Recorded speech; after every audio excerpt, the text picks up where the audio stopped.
ನಮಸ್ಕಾರ. ಇವತ್ತಿನ ಬ್ರೇಕಿಂಗ್ ನ್ಯೂಸಿಗೆ ಸ್ವಾಗತ ಮತ್ತು ಸುಸ್ವಾಗತ. ಇದು ನಮ್ಮ ದೇಶದ ಎಕಾನಮಿಕ್ ನ್ಯೂಸ್. ನಾನು ಡಾಕ್ಟರ್ ಭರತ್ ಚಂದ್ರ. ವಿಡಿಯೋಗಳ ಉದ್ದೇಶ ಕನ್ನಡಿಗರ ಸೇವೆ.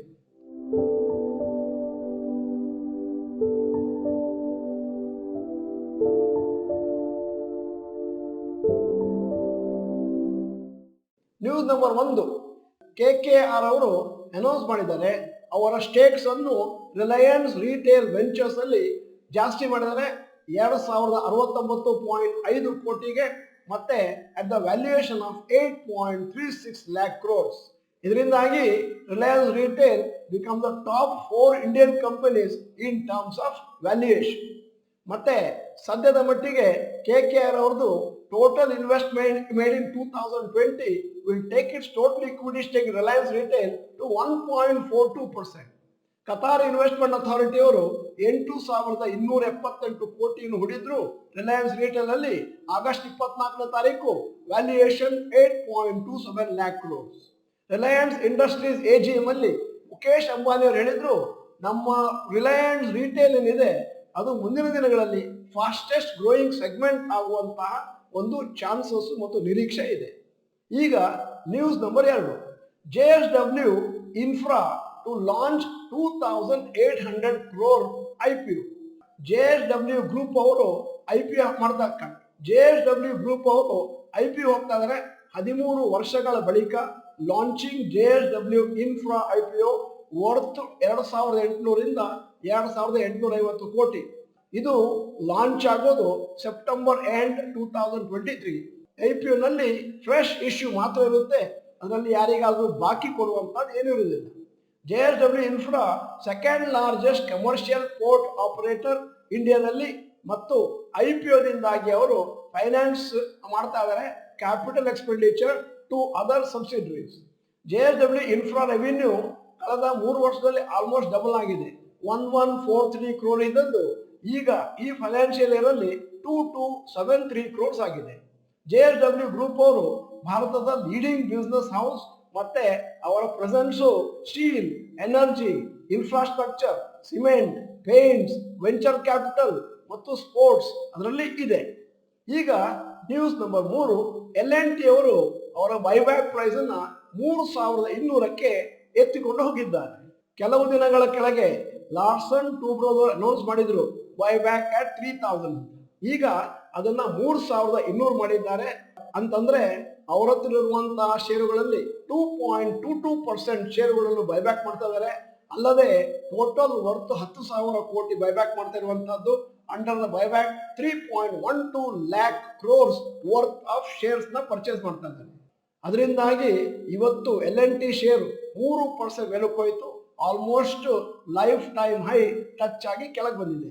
ಬೈಬ್ಯಾಕು L&T ಅವರ 78 ವರ್ಷದ ಚರಿತ್ರೆಯಲ್ಲಿ ಇದೇ ಮೊದಲ ಬಾರಿಗೆ. ರೆಕಾರ್ಡ್ ಡೇಟು 12ನೇ ತಾರೀಕು ಸೆಪ್ಟೆಂಬರ್ ಇವತ್ತಿತ್ತು. ಅಂತಂದ್ರೆ ಬಹುಶಃ ನೀವು 10ನೇ ತಾರೀಕು ಅಥವಾ 11ನೇ ತಾರೀಕು ಪರ್ಚೇಸ್ ಮಾಡಿದ್ರೆ ಆ ಬೈಬ್ಯಾಕು ನಿಮ್ಮ ಹತ್ರ ಇರುತ್ತೆ. T+1 ಸೆಟಲ್ಮೆಂಟ್ ಇರೋದ್ರಿಂದ ಆದ್ದರಿಂದ ಇವತ್ತು ಯಾರು ಈ ವಿಷಯವನ್ನು ನೋಡ್ತಾರೋ ಅವರು ಬೇಸರ ಮಾಡ್ಕೋಬಹುದು, ಆದರೆ ಇತರರು ಆಗ್ಲೇ ಬೆನಿಫಿಟ್ ತಗೊಂಡಿದ್ದಾರೆ.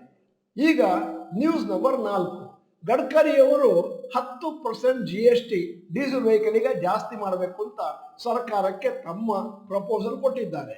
ಯಾಕಂತಂದ್ರೆ ಈ ರೀತಿ ಮಾಡೋದ್ರಿಂದ ಈ ಡೀಸೆಲ್ ವೆಹಿಕಲ್ ಮ್ಯಾನುಫ್ಯಾಕ್ಚರ್ ಮಾಡೋರಿಗೆ ಒಂದಷ್ಟು ಡಿಸ್ಕರೇಜ್ಮೆಂಟ್ ಆಗುತ್ತೆ, ಆ ವೆಹಿಕಲ್ಗಳನ್ನ ಒಂದಷ್ಟು ಕಮ್ಮಿ ಮಾಡಬಹುದು ಅಂತ. ಅಲ್ಲದೆ ಅವ್ರು ಹೇಳಿದ್ದಾರೆ, ಫೈನಾನ್ಸ್ ಮಿನಿಸ್ಟರ್ ನಿರ್ಮಲಾ ಸೀತಾರಾಮನ್ ಅವರಿಗೂ ಕೂಡ ಇದರ ಬಗ್ಗೆ ನಾನು ಹೇಳಿದ್ದೇನೆ.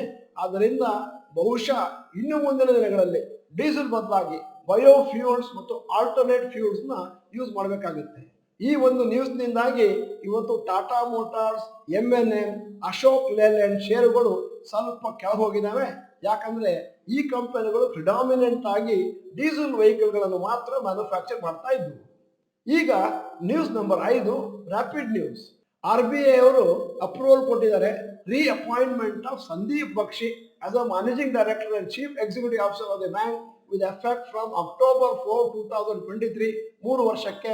ಬಕ್ಷಿ ಇದಕ್ಕಿಂತ ಮುಂಚೆ ICICI ಗ್ರೂಪ್ ನಲ್ಲಿ 36 ವರ್ಷ ಕೆಲಸ ಮಾಡಿದ್ದಾರೆ. ಮತ್ತೆ ICICI Lombard general insurance, ICICI Prudential life insurance ಇದರಲ್ಲಿ ಕೂಡ ಕೆಲಸ ಮಾಡ್ತಾ ಇದ್ದಾರೆ. ಸರ್ಕಾರದವರು ಇನ್ನೇನು ಕೆಲವು ಗಂಟೆಗಳಲ್ಲಿ consumer price inflation data for August month ಮತ್ತು industrial production figures for July month ಎರಡನ್ನು ರಿಲೀಸ್ ಮಾಡಬಹುದು. ಮತ್ತು ಇದು ಬಹಳ important data for RBI to decide on interest rate, ಕಮ್ಮಿ ಮಾಡಬೇಕು ಜಾಸ್ತಿ ಮಾಡಬೇಕು ಅಂತ. ಇದು ಬ್ರೇಕಿಂಗ್ ನ್ಯೂಸ್. ಇನ್ನು ಮುಂದೆ stock market update. Point number 1, Nifty 50. Nifty ಇವತ್ತು 3 ಪಾಯಿಂಟ್ ಕೆಳಗೆ ಬಿದ್ದು ಕ್ಲೋಸ್ ಆಗಿದ್ದು 19,993. ಸೆನ್ಸೆಕ್ಸ್ 94 ಪಾಯಿಂಟ್ ಮೇಲಕ್ಕೆ ಹೋಗಿ 67,221ಕ್ಕೆ ಕ್ಲೋಸ್ ಆಯಿತು, ಪ್ಲಸ್ 0.14%. ಮತ್ತೆ ನಿಫ್ಟಿ ಪ್ರೀವಿಯಸ್ ಕ್ಲೋಸ್ 19,966, ಇವತ್ತಿನ close 19,993. Point number 2, today's top Nifty 50 gainers and losers. TCS ಇವತ್ತು ಜಾಸ್ತಿ ಮೇಲಕ್ಕೆ ಹೋಗಿರುವಂಥದ್ದು 2.88% plus, L&T 1.72% up, Infosys 1.67% up. ಮತ್ತೆ ಟಾಪ್ ಲೂಸರ್ಸ್ ಇವತ್ತು BPCL -4.22%, power grid corporation -3.57%, NTPC -3.29%. Point number 3, today's top Nifty next 50 gainers and losers. Shree cement ಮೇಲ್ ಹೋಗಿದೆ 0.92%, info edge 0.14% up, Varun beverages 0.04% up. Top losers Bharat electronics ಇವತ್ತು ಒಂದೇ ದಿನದಲ್ಲಿ -7.29%, Indus towers -5.48%, GAIL -4.86%. Point number 4, advanced decline ratio for national stock exchange. Advance ಆಗಿರೋದು ಇವತ್ತು ಕೇವಲ 227 share, 11% ಮಾತ್ರ. ಅಂದರೆ 3 ಪಾಯಿಂಟ್ ನಿಫ್ಟಿ ಬಿದ್ದರೂ ಕೂಡ ಬಹಳಷ್ಟು ಪ್ರಾಫಿಟ್ ಬುಕಿಂಗ್ ಆಗಿದೆ ಅಂತ ಅರ್ಥ. ಡಿಕ್ಲೈನ್ 1846 ಸ್ಟಾಕ್ಸ್ 89% ಕೆಳಗಿದ್ದಿದೆ. Point number 5, yesterday's FIIs and DIIs investment data. Foreign institutional investors ನಿನ್ನೆ 1,473 ಕೋಟಿ ಪಂಪ್ ಮಾಡಿದ್ದಾರೆ.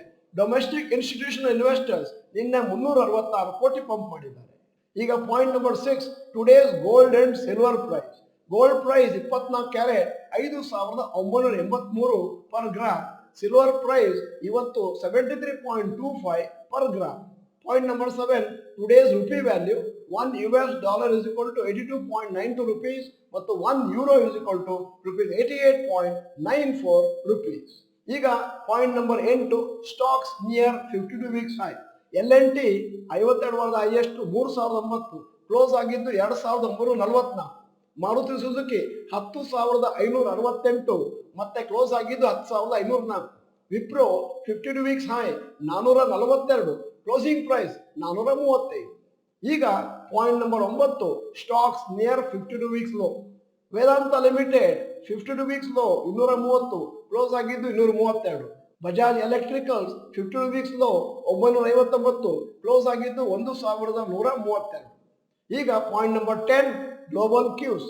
ಹಾಂಗ್ಕಾಂಗ್ ಹ್ಯಾಂಗ್ಸೆಂಗ್ ಇವತ್ತು -0.39%, Japan Nikkei +0.94%, Germany DAX 0.44% down, France CAC 0.28% down, UK FTSE 0.48% up, US Nasdaq ನಿನ್ನೆದು 1.14% up. ಇದು ಇವತ್ತಿನ ಬ್ರೇಕಿಂಗ್ ನ್ಯೂಸ್ ಮತ್ತು stock market update. ನೀವು doctor Bharat ಚಂದ್ರ institute Kannada channel member ಅಲ್ಲ ಅಂತಂದ್ರೆ ಇದೀಗ ಸಮಯ ಸಬ್ಸ್ಕ್ರಿಪ್ಷನ್ ಬಟನ್ ಬೆಲ್ ಐಕಾನ್ ಒತ್ತಿ. ವಿಡಿಯೋ ಚೆನ್ನಾಗಿದ್ರೆ ಲೈಕ್ ಬಟನ್ ಒತ್ತೋದನ್ನು ಮರಿಬೇಡಿ. ನಮ್ಮ ನಿಸ್ವಾರ್ಥ ಸೇವೆ ಚೆನ್ನಾಗಿದೆ ಅಂತಂದ್ರೆ ವಿಡಿಯೋನ ಎಲ್ಲರಿಗೂ ಫಾರ್ವರ್ಡ್ ಮಾಡಿ. ವಿಡಿಯೋನ ಸಂಪೂರ್ಣವಾಗಿ ನೋಡಿದ್ದಕ್ಕೆ ಧನ್ಯವಾದಗಳು. ನಮಸ್ಕಾರ.